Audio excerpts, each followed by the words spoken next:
ഞാൻ doctor Girija Mohan. Happy healthy kids ടൈമിലേക്ക് വീണ്ടും സ്വാഗതം. സേഫ് ഫുഡിനെ പറ്റി ഉള്ള കുറച്ച് ഗോൾഡൻ റൂൾസാണ് ഞാൻ പറയാൻ പോകുന്നത്. ഇനി ഒരു വീഡിയോ ചെയ്യാൻ കാര്യം, ഈയിടെയായി 3-4 കുട്ടികളെയാണ് ഫുഡ് പോയ്സണിങ് ആയി കൊണ്ടുവന്നത്. ഞാൻ വിചാരിച്ചു ഇങ്ങനെ ഉള്ള ഒരു വീഡിയോ വളരെ ഇമ്പോർട്ടൻ്റ് ആണെന്ന്.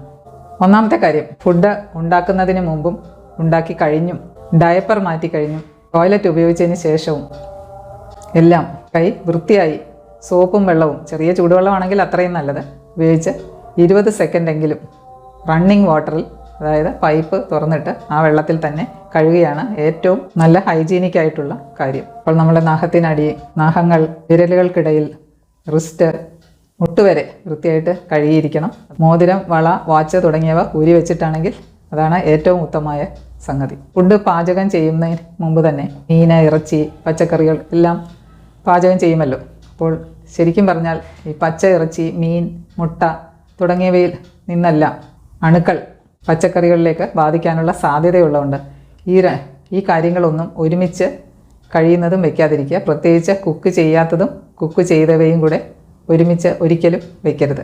ക്രോസ് കണ്ടാമിനേഷൻ്റെ സാധ്യത വളരെ കൂടുതലാണ്. വളരെ സിമ്പിളായിട്ടുള്ള കാര്യമാണ്. കട്ടിംഗ് ബോർഡാണല്ലോ നമ്മൾ ഫിഷ്, മീറ്റ് ഇതെല്ലാം കട്ട് ചെയ്യാനും വെജിറ്റബിൾസ് കട്ട് ചെയ്യാനും. ഇതിന് മിക്ക വീട്ടിലും ഒരു കോമൺ ആയിട്ടുള്ള കട്ടിംഗ് ബോർഡാണ്. പക്ഷേ അത് ഒരിക്കലും ഹെൽത്തി അല്ല. ഇതിന് പ്രത്യേകം, ഇറച്ചിക്ക് പ്രത്യേകം, വെജിറ്റബിൾസിന് പ്രത്യേകം, വെജിറ്റബിൾസ് ആൻഡ് ഫ്രൂട്ട്സിന് പ്രത്യേകം വയ്ക്കുകയാണെങ്കിൽ അതാണ് ഏറ്റവും നല്ലത്. അതുപോലെ ഏറ്റവും നല്ല കട്ടിംഗ് ബോർഡ് എൻ്റെ അഭിപ്രായത്തിൽ സ്റ്റീലിൻ്റെ കട്ടിംഗ് ബോർഡ് തന്നെയാണ്.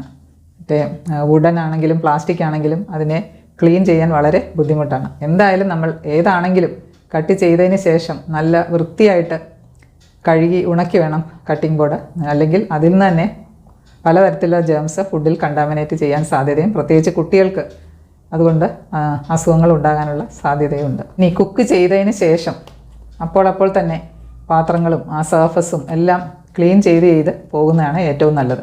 ഇനി ഭക്ഷണ സാധനങ്ങൾ ഫ്രിഡ്ജിൽ വെക്കരുത് എന്നൊന്നും ഞാൻ പറയുന്നില്ല. പക്ഷേ ഫ്രിഡ്ജ് എപ്പോഴും വളരെ ക്ലീനാക്കി വെച്ചിരിക്കണം. പിന്നെ പാത്രം കഴുകുന്ന സിങ്ക് ദിവസവും വൃത്തിയായി കഴുകി ചൂടുവെള്ളം ഉപയോഗിച്ച് കഴുകിയാൽ അത്രയും നല്ലത്. പാത്രങ്ങളിൽ എവിടെയെങ്കിലും ഗ്രീസ് പോലെ അടിഞ്ഞിരിക്കുന്നുണ്ടെങ്കിൽ അത് ശരിക്കും പറഞ്ഞാൽ ഈ അണുക്കൾ വളരാനുള്ള ഒരു കൾച്ചർ മീഡിയം തന്നെയാണ് അതിന് പുറകിൽ. അതുകൊണ്ട് അങ്ങനെ എണ്ണമയമുള്ള പാത്രങ്ങൾ ചൂടുവെള്ളത്തിൽ തന്നെ സോപ്പിട്ട് നല്ലവണ്ണം കഴുകണം, അല്ലെങ്കിൽ അത് അണുബാധയ്ക്ക് സാധ്യതയുണ്ട്. പിന്നെ അതുപോലെ തന്നെയാണല്ലോ വേസ്റ്റ് ബാസ്ക്കറ്റ്, വേസ്റ്റ് ബിൻസ് രാവിലെയും വൈകുന്നേരവും എംപ്റ്റി ചെയ്ത് ക്ലീൻ ചെയ്ത് വെയിലുണ്ടെങ്കിൽ വെയിലത്ത് വെച്ച് ഉണക്കി വെച്ചാൽ വളരെയധികം പ്രയോജനം ചെയ്യുന്നതാണ്. ഇൻഫെക്ഷൻ വരാതിരിക്കാൻ വളരെയധികം പ്രയോജനം ചെയ്യുന്നൊരു സംഗതിയാണ്. അപ്പോൾ ഇത്രയും കാര്യങ്ങളാണ് ശരിക്കും പറഞ്ഞാൽ ഫുഡ് ഹൈജീൻ്റെ ഗോൾഡൻ റൂൾസ്. കുറച്ച് കാര്യങ്ങൾ മാത്രമേ ഞാൻ പറഞ്ഞിട്ടുള്ളൂ. എന്നാലും നിങ്ങളെല്ലാവരും ഇത് ഫോളോ ചെയ്യുന്നുണ്ടെന്ന് വിശ്വസിക്കുന്നു. ചെയ്യാത്തവർ ഉടനെ തന്നെ ഈ കാര്യങ്ങളെല്ലാം ശ്രദ്ധിക്കുമല്ലോ. ഇനി വേറൊരു വിഷയമായി അടുത്ത വീഡിയോയിൽ കണ്ടുമുട്ടാം. നന്ദി, നമസ്കാരം.